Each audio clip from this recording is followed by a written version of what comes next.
And here is my fourth sermon. It is called Right-Wing Humor, which pisses off all the woke morons. If I were to say something funny, it wouldn't be because I thought or believed it was funny, but because saying or writing it was funny to me. I don't know about you, whether you find it funny, but to be honest, I don't care. As long as what I say or write is funny to me, I'm having fun. And that's more important than anyone's miserable, disembodied language. Yeah, the language in which you do not listen to yourself. I have embodied language, and my humor is an essential part of my ongoing embodied language in which I listen to myself and in which I experience my language enlightenment. Yes. And you have to stop your disembodied language to experience embodied language and to join me in my laughter. Since I don't pretend to be funny based on what I think, you don't need to have an opinion about it either. If you laugh, that's enough, because there's really nothing to think or to understand. There's no joke to get. You probably aren't laughing because even if I tell you, you keep trying to understand it anyway. Rest assured, if you didn't laugh at my tedious humor, you didn't miss a thing. After all, there was nothing tangible to grasp that you would hang on to and that you would say, oh, yeah, that is really funny. That stand up comedy humor isn't really humor, but merely a pretense of being funny. And I detest that contrived stuff. Even if I don't show it, like right now, I enjoy what I say and what I write here. You might be wondering, what on earth is this? But you know what? It's funny. My surprising humor isn't unique because you say it is funny, but because I say so. You might wish I would lead you to your laughter, but that's not how my humor works. My humor is more irritating than you care to admit. As far as I'm concerned, my humor is funny.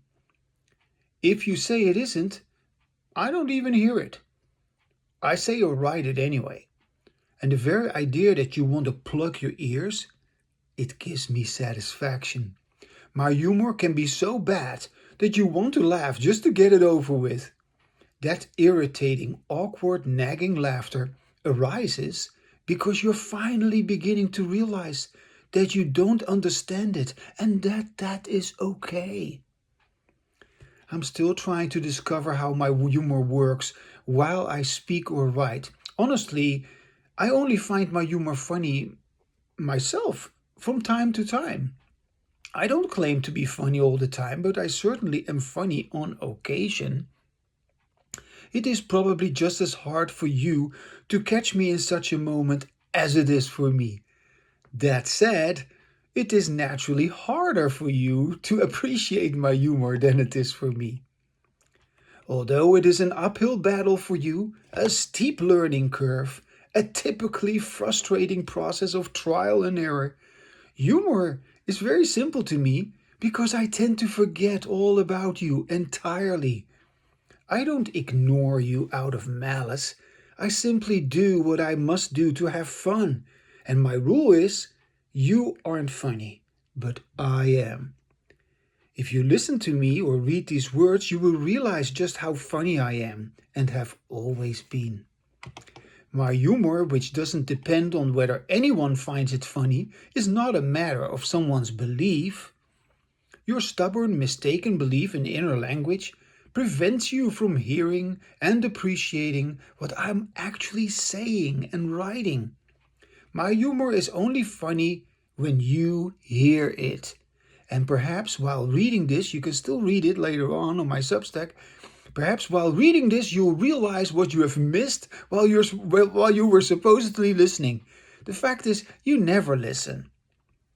You don't notice how funny I am because you're far more obsessed with the moments when I'm not funny than with the moments that I am funny. I've told you before, I'm only funny occasionally, and that's precisely the surprising aspect of my humor. Stop resisting what I say or write and acknowledge that I'm not just preaching to the choir, I'm simply having fun with my ongoing embodied language.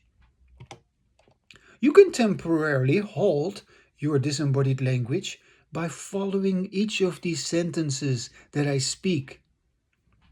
I like to trigger that, so to speak, because I know embodied language. You don't. But if you stop reacting, if you stop finding fault with it, and stop turning it into something it isn't, you will be able to experience embodied language and laugh with me. Your disembodied language, it won't last forever. It won't go on indefinitely, even though it's happening everywhere. My humor, like my embodied language, is not a matter of fate, but well, okay, you'll have to take my word for it. Don't demand an explanation other than the one I provide. What I say and write is all you need to know, and you should make things as easy for yourself as possible.